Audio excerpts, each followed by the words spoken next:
Hello, everyone. This is Eric from Etiquette back for another live stream. On today's live, I'm actually not on the big channel. I'm on Facebook. I'm on the smaller channel, the best English. What is it? The best, the best English learning channel, and then I'm on Twitch. Yeah. So I'm actually going on some in some new places where I don't usually go. Well, if you're new here or if you're there, just put your name and where you're from in the comments. If you've got a question about teaching, I will do my best to answer it. Yeah, it's been a very eventful week. After a couple of weeks of just taking it easy, I've tried to dedicate myself this week, and I've been working on some good content. I always like to get new ideas from you guys too. So what have I been doing this week? So recently, I just finished, or I'm 99% done with shooting the videos for a course on how to teach online. It's going really well. The last couple of things I've been doing is talking about useful websites where you can play games or get worksheets or get lesson plans from. So I'm busy finishing up with that. It's going really well. Oh, I see I've got some tissues back there. In Korean, they call them, so we call them wet wipes, but in Korean, they call them mul tissues, water tissues, which is interesting. Manuel, good to see you. You are first as always. How have you been? You won't believe this, Manuel. I was walking down the street and I saw a Korean. I think she was probably in high school or something, or she was walking down the street and she had a shirt on, and you won't believe me, but it said Tenerife on the shirt. I wish I could have taken a picture, but it would have been awkward for me. Hey, high school learner, turn around so I could take a photo of your shirt.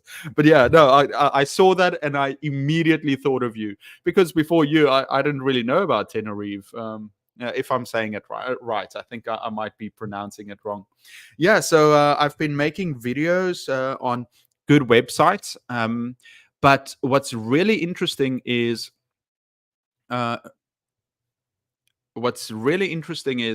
I released a video on the main channel on Tuesday. I always upload on Tuesday evenings here.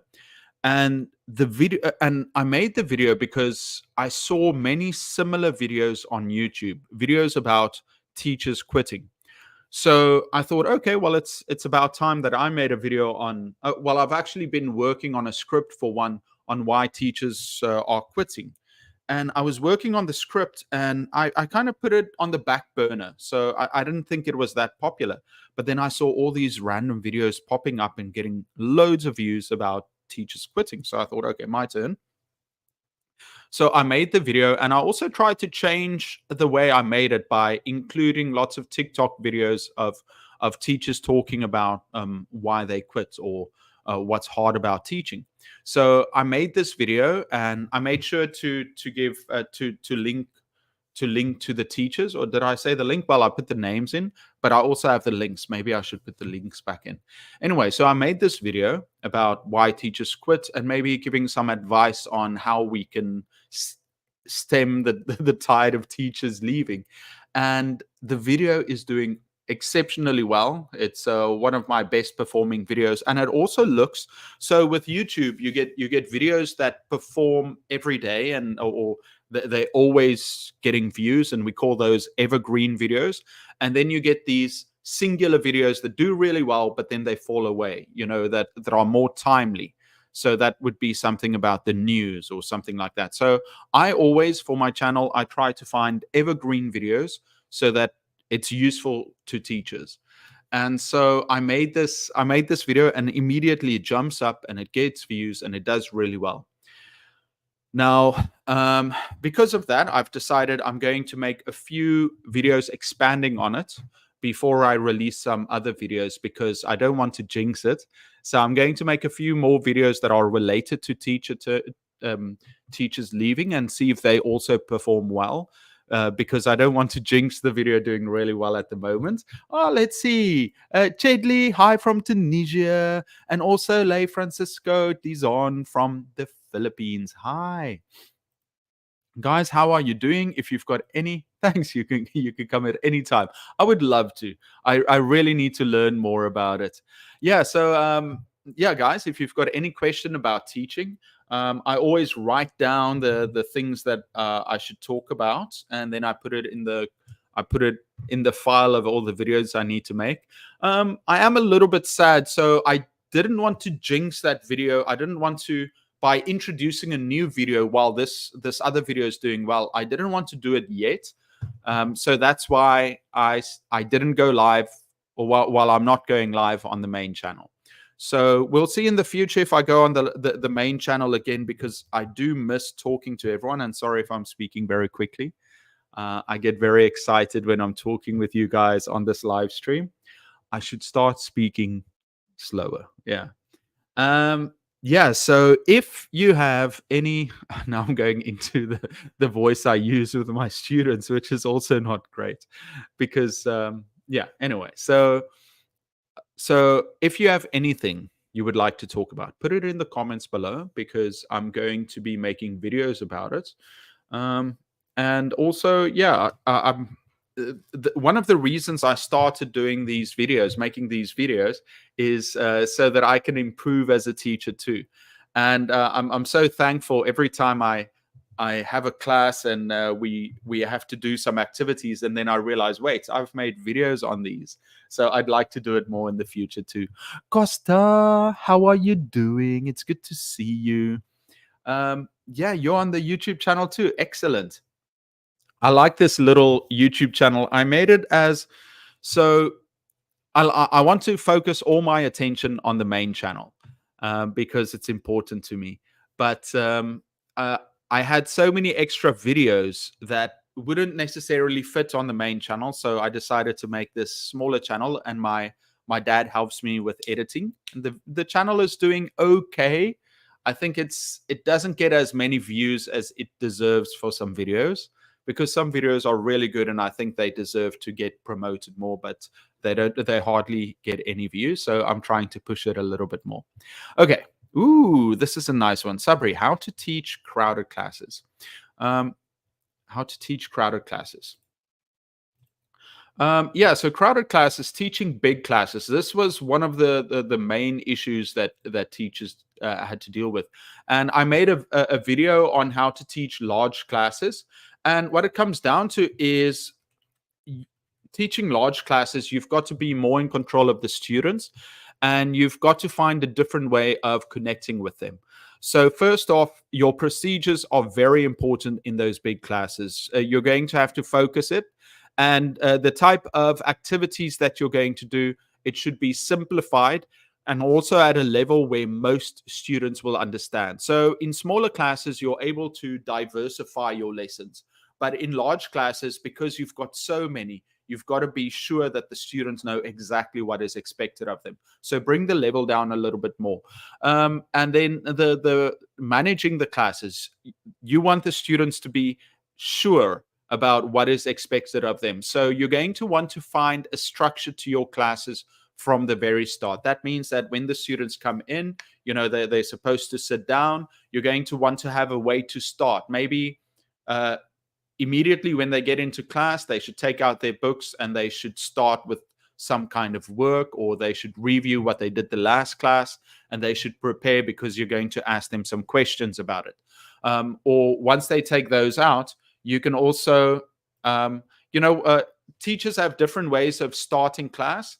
You can start with, I think the easiest way is usually telling a story or telling a joke. So because it's not that easy to for the teacher to individually work with all the students, a nice way for you is to tell a story to everyone related to the lesson, like an anecdote. I'm going to share this video with you. It's actually getting a lot of views, and it's getting lots of views in search. It's about how to teach large classes, and I'm going to put it in here. And I hope that it helps. So once you start with the story, after that, you should, instead of having, too many intricate activities, have basic activities where they work to a person next to them. And I think you should also keep them accountable. Like, let's say, how many students? Like 40 students, 50 students, 100. You're going to, once they do an activity, let's say you explain the activity and they write it in their books, or they practice with a partner, then you're going to want to get feedback from them. So I think you should make it random. Let's say you've got 5 rows of students. Pick random students to do that, and that's always fun to get feedback, so that they know that they should be held accountable. With discipline, yeah, the students, I think in those large classes, the students are more likely to focus on get a leader for each line. So you want to have some leaders working with you, because one student won't be able to control the whole class. So maybe you're going to put them into smaller groups where, when they get into class, each line has a line leader in that has to control that class. And you should, you can be strict or you can be kind. It depends on what your relationship is like with the students. But I'll think of some more, but just watch this video. I think it might help. When can we use the native language in a non-English speaking country to explain something, for example, Arabic language in my country? Sorry, guys, just swallowing there. Well, that's a very good question. That's also one, what's it, English, native. What did I call it? L1. Yeah, let's see if I can find that video using L1. Let's see if I can find the shorter version of it. No, use English. Let's see if I've got it around here. I'm quickly going to see. No, 200 videos have the title English in them. That's not good. Where's the one? The L1 video. I made one a long time ago. I think I need to remake it. Basically, you want the students to use as much English in your classes as possible. In many classes, there's a rule, and many schools that no native language, but that can be very difficult for younger learners, and also with older learners. Found it. I need to remake this one. I'm glad that you reminded me of this. Okay, I'll remake this video. This one is quite old, but I'll post it in here. And with older students, maybe it takes a while for them to figure out what a word means, or and something means. So what I usually do is I don't use a lot of Korean in my classes, so I teach in Korea. But if a student really doesn't understand, so very rarely in my class would I do it to just help random students understand something. But if a student really doesn't understand, I would use a little bit of Korean to help them. Or what I also do is, if it's funny, I might use Korean. Sometimes you want the students to know, oh, you've got a little bit of a grasp on the language, a little bit. So then you might joke and use it. So, for example, I've got this one class, and they're a really nice class. And so we were talking about pronunciation for certain words. And because they're older students, with younger students, you might do, where the students have to repeat after you. And that's good practice, actually. It's very rare for it to happen with older students. And so I use this common phrase that they use in Korea for students to repeat. So if you're a teacher and you say, "따라해," it means like, repeat after me. And that takes them back to when they were, younger students, and they had to repeat after. So they really got a kick out of it when I was explaining and I was saying the words. I'm like, okay, guys, everyone repeat after me. And one or two of the students repeated because they were surprised. And then I said, "따라해," and then everybody smiled and they repeated after me. So if it's necessary with very low students, you can explain simply. If it's funny, do it. And then if it's just quicker, if the students understand that it's not about speaking the native language, if it's quicker, like let's say you want to explain a word to them, but they just don't understand what it is, but the translation for it in the other in their native language, use it. It's going to save you time. But in most cases, I think students should try and use the target language, use English as much as possible. And because sometimes they'll take advantage of it. If you start using Arabic too much, They're going to think, oh, a teacher's using it. It's because it's more comfortable to use a language you know well. The mother tongue, I understand. Hi, I'm from Tunisia. I've been teaching English for 35 years. Emna, wow, I love my job so much. I was successful. So you quit. Oh, I'm sorry to hear that. That's a lot of experience just gone. Um, Emna, I've been working on videos about, you know, um, teachers being overwhelmed and burnt out. Can you tell me why why you've quit? Like, was it the workload? Was it the management of the students? Was it because of administration? Is there a reason? I see you said here, I advise you not to make it a habit.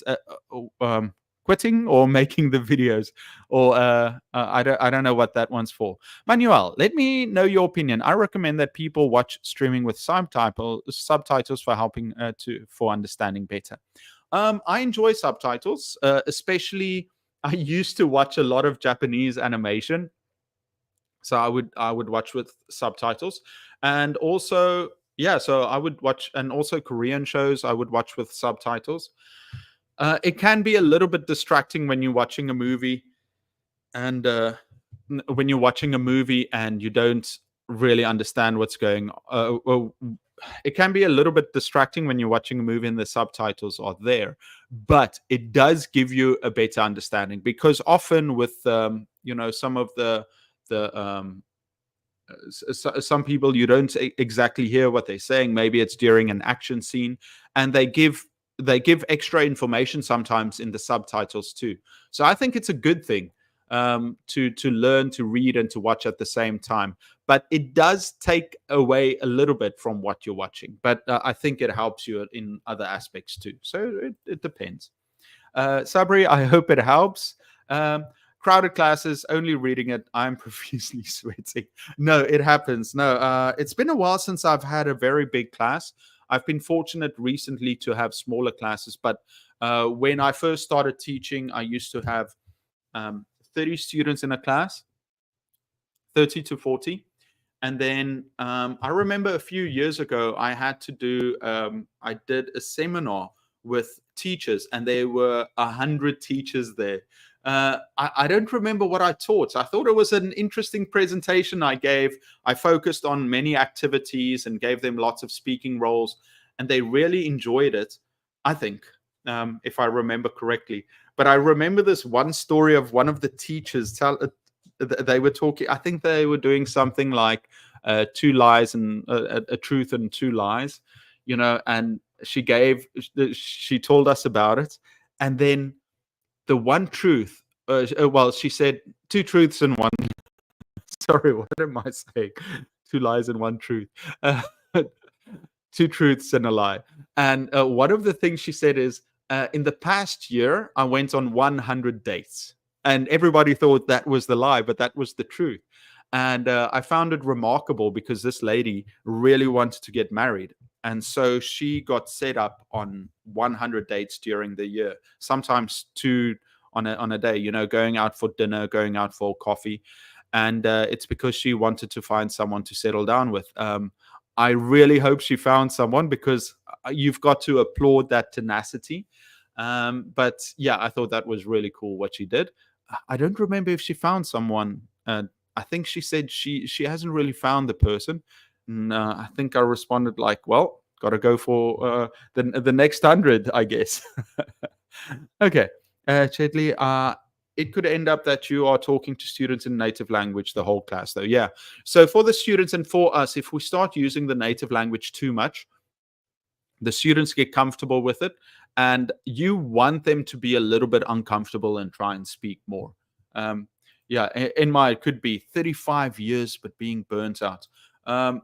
Yeah, I've actually shot all the videos. I'm making 2 videos on why teachers are burning out, and some ways that we can reduce it. But yeah, it's a difficult situation that teachers are going through. I think we should holistically try and help all the teachers. Not just focus on one thing. And also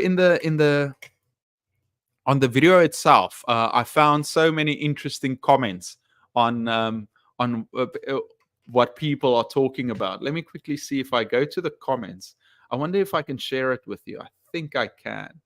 Oh, wow, I got many comments here. Oof. But I need to remake this video. L1 in class. It's not getting enough views. It deserves more. I know I say deserves more. I just think it's an interesting topic. Ooh. So this has almost 100 topics. 100 topics. Let's go to the video and see some of the. Oh, okay. I'm just gonna pause it. I'm going to go to the.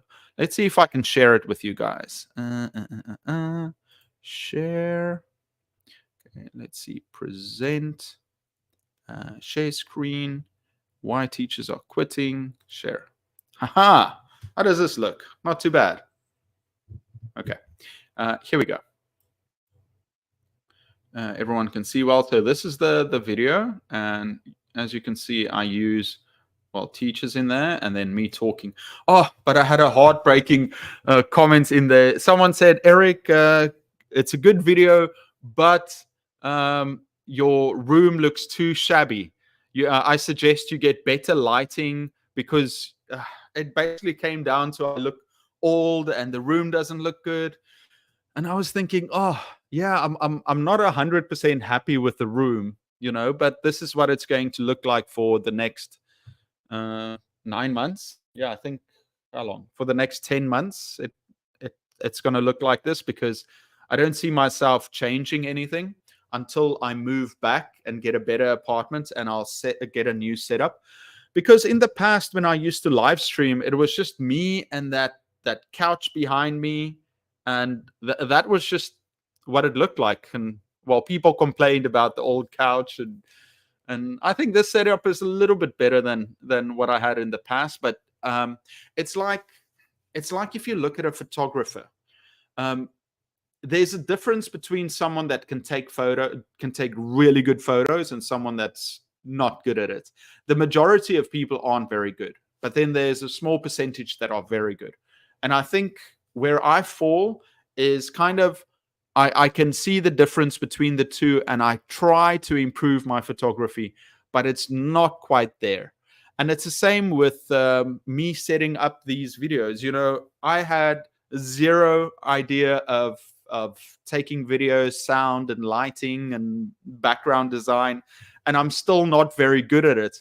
But I can see the difference between someone that's really good and someone who's not that good. And I just wish I wish I was better at it. But for now, I think I'm just my goal isn't just the quality of the videos, but the content.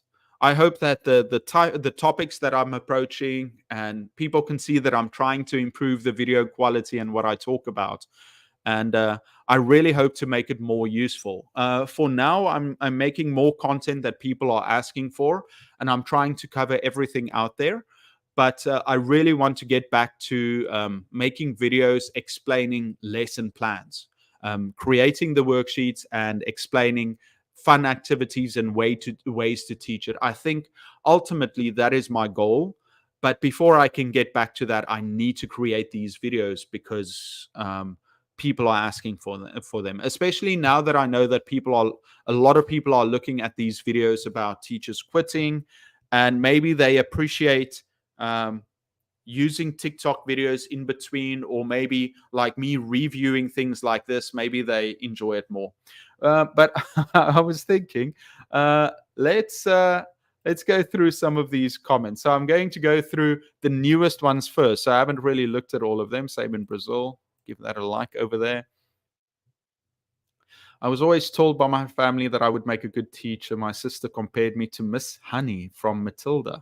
I applied to 2 NYC charter schools and got turned down. I felt so bad now. But now seeing this, what? So someone's watching my video and saying, "Oh, maybe I shouldn't be a teacher." Well, that's all good. Please don't get discouraged. Don't be discouraged by this video. We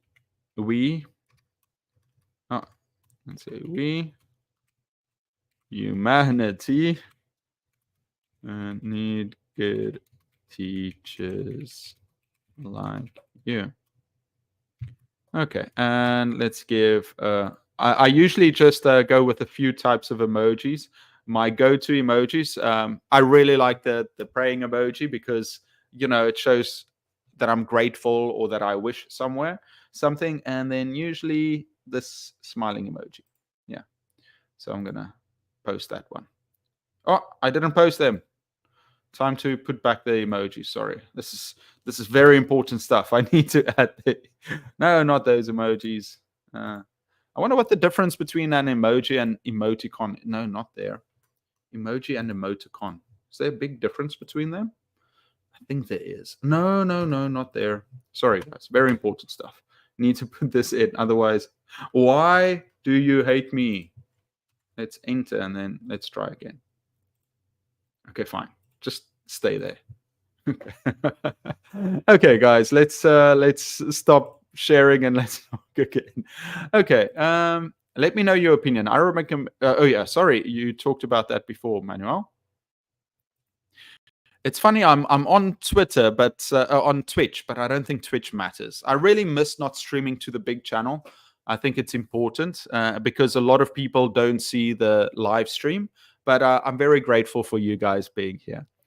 For teaching foreign languages to no more than 15 students. Yeah, it's very difficult. I guess anything is possible, but you need teacher input otherwise and feedback to the students.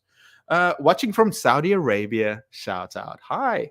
Hello, teacher. I hope you are fine. Abdullah, I'm okay. Guys, by the way, just next week is Halloween and I've got my costume ready. And I've been growing out my hair for this costume. And as soon as Halloween is done, Monday, not Monday morning. Monday morning, I've got my gym, and then I'll do class. And then right after class, I'm going to cut my hair. And you have no idea how much I'm looking forward to that. Oh, I can't wait. Well, people have no shame. Don't be compelled to do things you don't want. We are here for content, everything. Thank you so much, Costa. Yeah, I'll definitely try.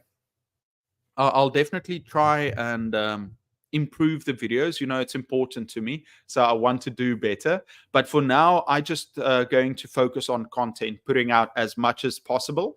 And also, like I said, those videos that help teachers, I want to put those out, especially on the lesson plans. And then in the future, once I move to a new place, I can revisit some of the videos and remake them. My live streams will be, hopefully, I'll be more of a professional. Maybe I wonder if I can find someone in Korea to help me with a setup. I'm going to reach out and find out to people because technically and visually, I'm not that aesthetically pleasing. So if I can create a good so when I move, I'll get an extra room and I'll set it up as a professional spot. But it'll be another year. So for now, I'm just going to grind and work hard for you guys. And then after that, I'll try a little bit better. Thank you so much, Costa. I'll do my best. How to motivate students to speak in your class. Oh, I think I do have another video on that. Let's quickly see.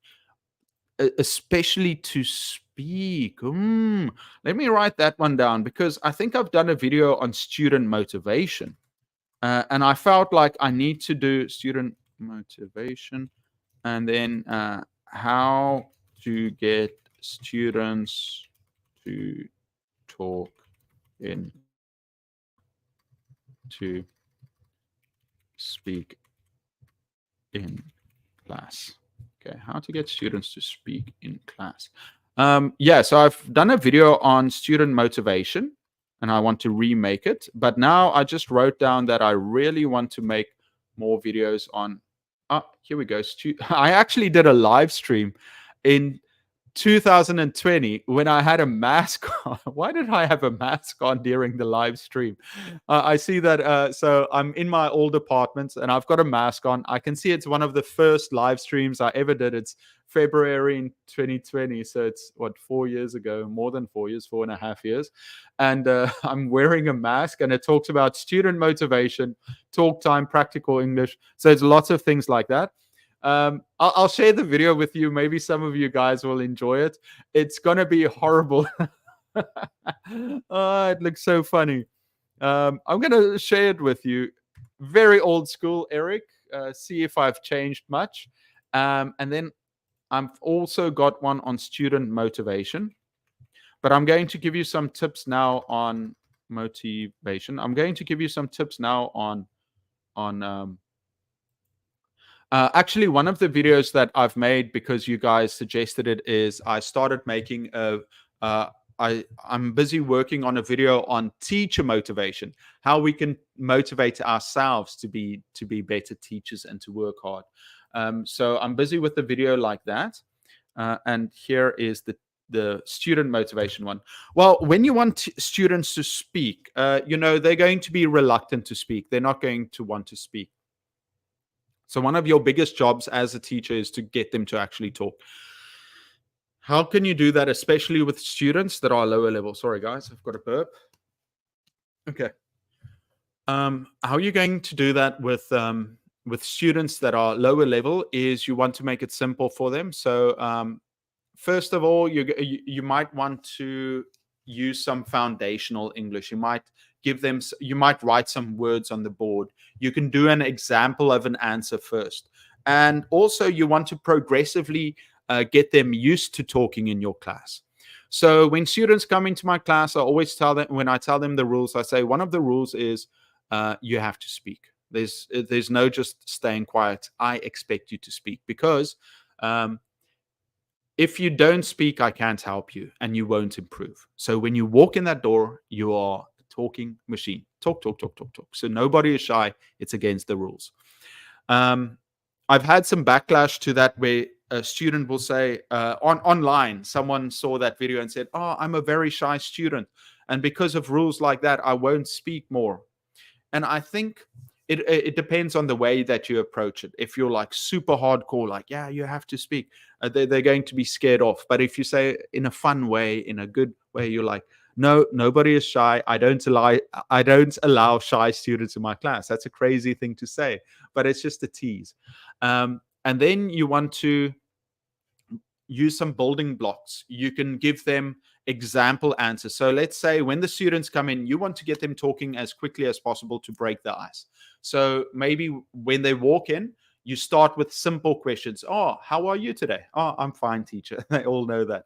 And you can say, "Oh, have you eaten lunch? What was your previous class?" Just ask them easy things. "Oh, what color is your pencil case?" Or "Did you drink water?" Or "You look happy. Are you happy?" So you start with simple questions and you build up from there. Some people call it the yes ladder. As soon as they start answering, they are more comfortable with speaking in class. And you do that the minute they walk in. And then you might do some icebreakers, maybe ask them to ask a partner a question, write it on the board. Like, let's say the topic is the past tense. You're going to write, what did you do last weekend? What did you do last night? Write it on the board, and you can give some examples of past tense verbs. I ate chicken. I met my friend. I watched a movie. So you put it down there. You give some example answers, and then you say, okay, practice with a partner. Once they're done, you pick some random students to pick to answer, to engage with them. So it's definitely a muscle that you want to practice and with the students. Their English speaking muscle, where you start getting them used to talking and talking and talking. And you're going to build on that, and you're going to make them more comfortable with it. Another way you can do it is by making learning fun, by using fun activities where they have to engage with one another. You can also do it by focusing on topics that they find interesting. Because if you focus on topics that they don't know a lot about, or they don't enjoy, they're less likely to talk about it. But if you find something that they are passionate about, then you can just focus on something like that to get them started. Okay, so I hope that helps. I've got some more ideas on it. Yeah, but just fun activities. Also, yeah, and just fun activities and examples will work a lot. I hope that helps. Sorry, Chedley, it's a long answer. Saida, hi from Azerbaijan. Sonia, hi there. Sonia from Algeria. Really delighted to join your live. That's such a polite way to join, Sonia. Very gracious, I have to say. Dong, please giving an example to double down. Yeah, right. So to double down is to do something in excess, or not in excess, to make sure. So let's say, for example, my boss said that people have to work harder, and he doubled down by saying that you can receive a fine. So it's when you ask for something and you double down to make sure of it. um, my friend said this horse will win the race. He doubled down by betting on the horse too. So it's if you go a step further in what you're saying. A very good question. Thank you, Dong. Freshnan, hi from the Philippines.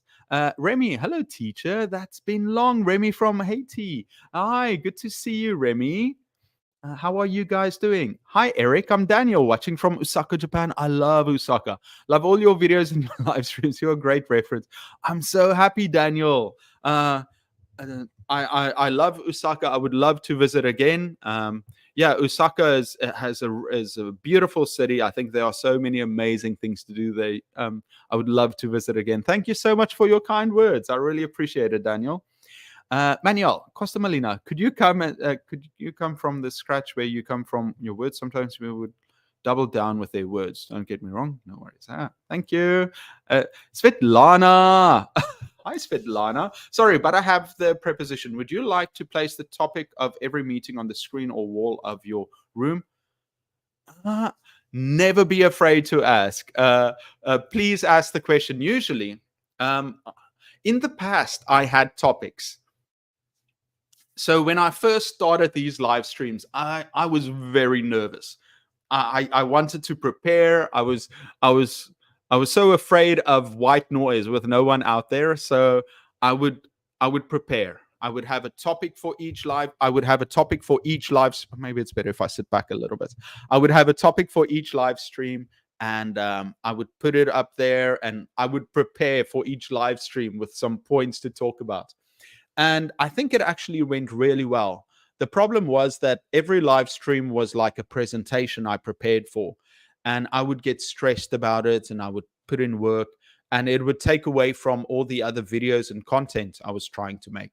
So eventually one day I came in, and it was a Sunday just like today, and I was exhausted because as a young man I used to go out with my friends, and I would be very tired the next day.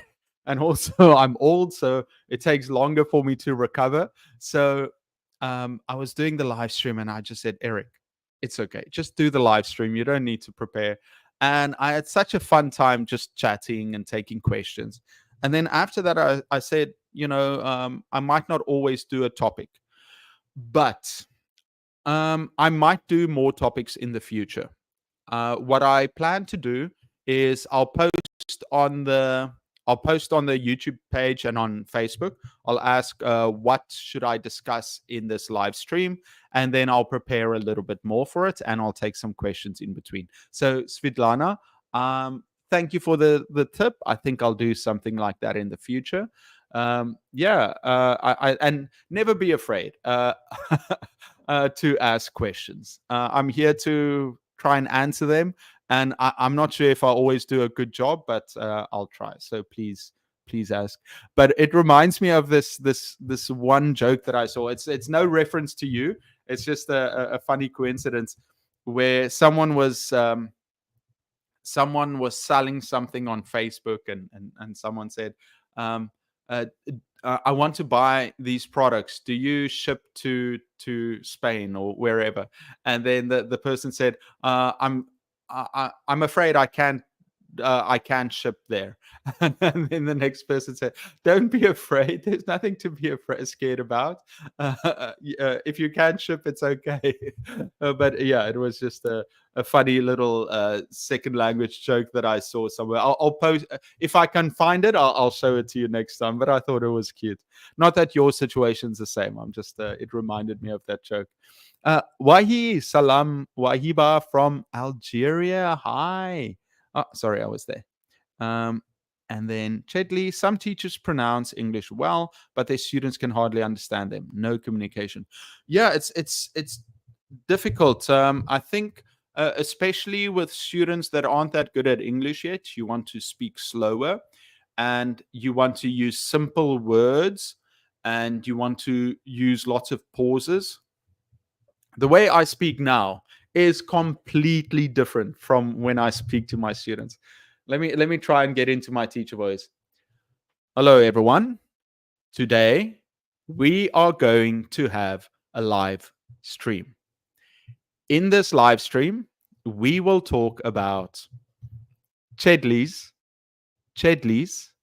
question that some teachers pronounce words. Anyway, so that's how I would speak in class with my lower level students. But one of the funnest exercises I usually do with my students, especially if I'm teaching a camp, is, so let's say I teach a camp and I have students every day, or students see me regularly. Once a week, sometimes they don't notice, but if you see them more than once a week, they notice. I did this with my students that I taught when I taught elementary school too. I would start the semester by speaking very slowly, and then at the end, towards the end of the semester, I would be speaking at a normal pace, and I would say, "Stop, guys. Do you understand what I'm saying?"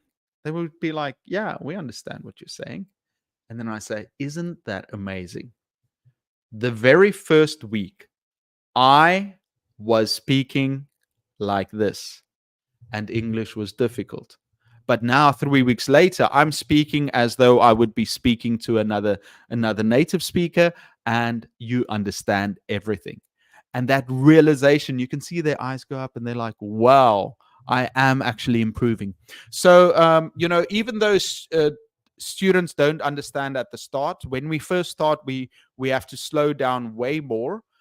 We have to use simpler language, and we want to repeat some difficult words so that students understand. I think that's very important. Svitlana, many thanks. I don't know how to say no problem in it's you're from Russia or Ukraine. I know spasibas, thank you, but I don't know how to say. Is it just like хорошо? Is it just it's okay? Or I don't know how to say that. I need to find out. I'll ask some people if they know Russian to tell me. Ma Christina, hello from Oriental Mindoro, Philippines. Hi, very interesting. I love the Philippines. I really want to visit again. But I always go to Cebu, and I always go to the islands. I would love to go to Puerto Princesa, some of those islands. I saw, what is it, Boracay. I think one of my very first trips abroad after I was working in Korea is I went to Boracay. But I went there as a single man. That was not fun, because you're there on one of the most beautiful islands, one of the most beautiful sunsets on that white beach, and you just see these couples taking photos together, the sunset, and you're there like, okay, well, I'll just drink another beer then. And also with Boracay, it has the white beach, and then at the back they've got where all the windsurfers are, and it's not really for swimming, but it's like lots of windsurfers. And I stayed at the back there, so every day if I wanted to walk to the white beach, you'd have to walk like a kilometer or two, I guess, to get there. Really funny. Maribel from Peru. I have met some Peruvians in Korea. Very nice people. Wesal, hello, this is Wesal from Morocco. I'm very interested in teaching, and I want to know how to teach grammar inductively, especially when dealing with low achieving students or beginners. Thanks in advance. Yeah. So you can teach grammar inductively or deductively. Let's double check which one it is.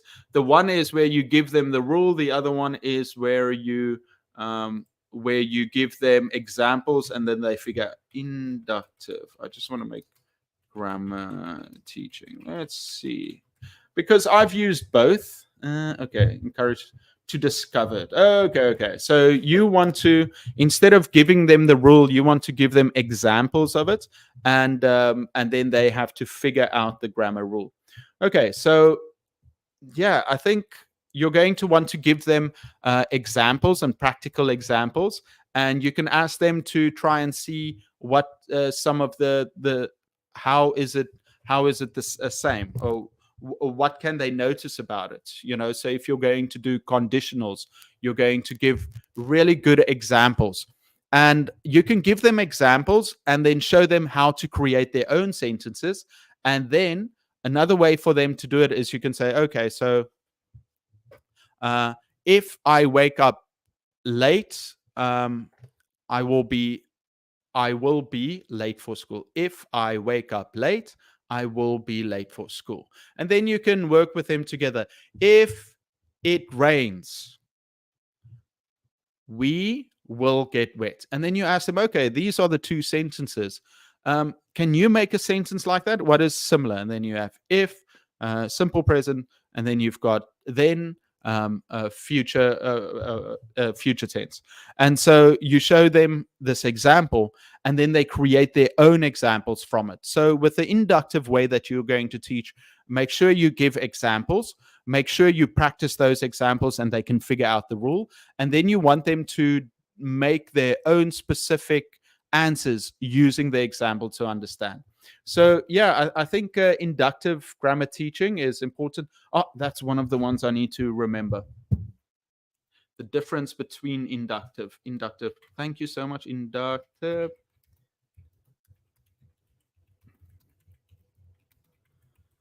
I don't remember if I did a video on how to teach grammar. Did I? I don't think to teach grammar.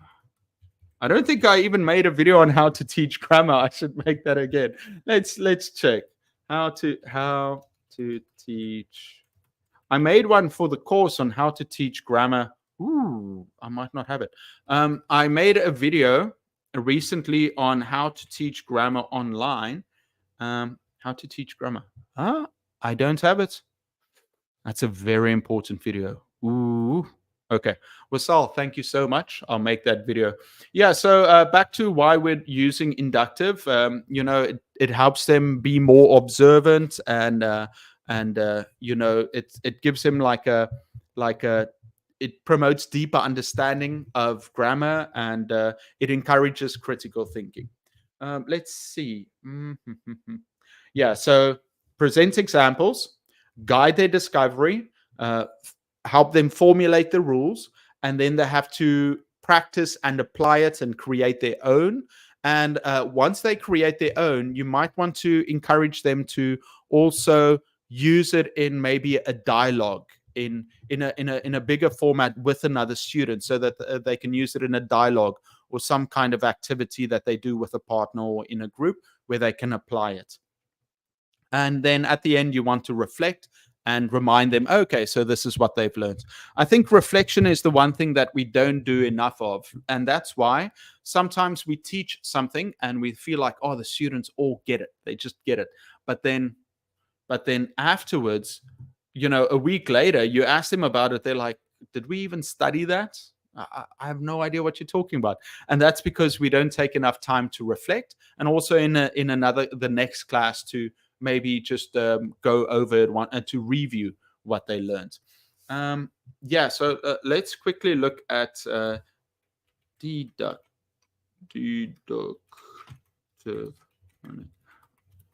Because I think, I might have to, I've got all these video ideas, but there are some very important ones that I have to do. And I think this is maybe a very important one, is how to teach grammar, and then also the deductive versus inductive learning. Okay.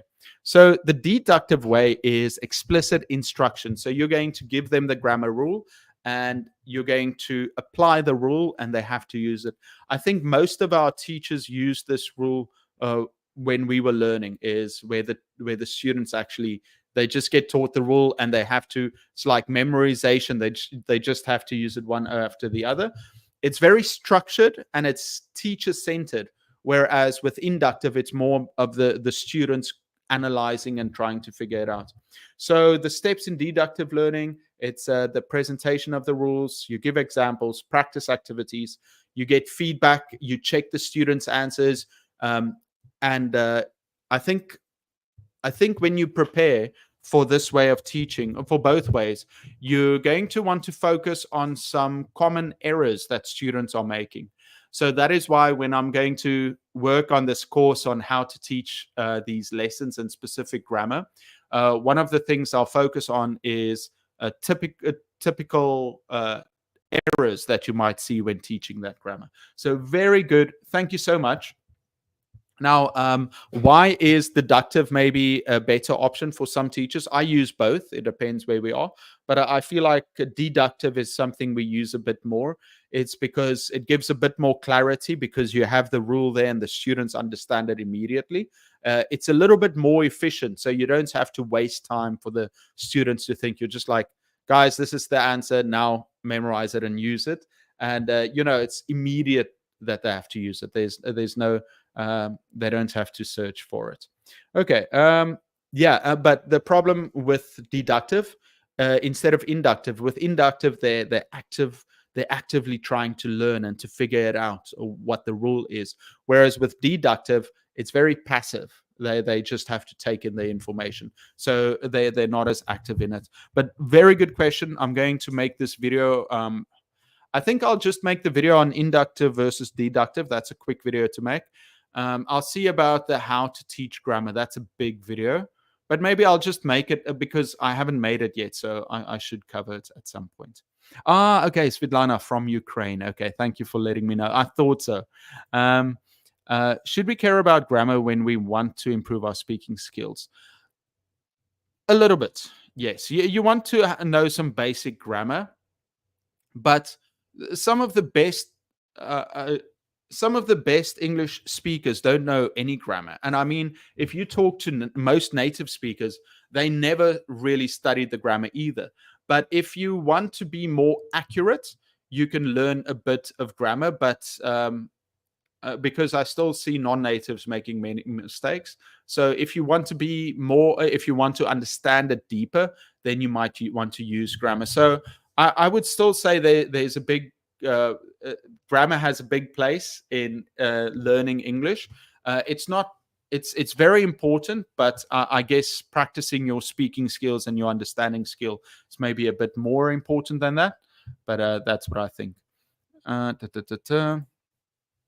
I go with Chedley. Majority no native teacher have a strong accent, and myriad of them are overrated. It's a question of getting used to theirs. Schools don't work on speaking. Very important. Yeah, that's why activities are so important. But many teachers they are afraid of the students doing activities, so they just focus on taking all the talking time and working on that.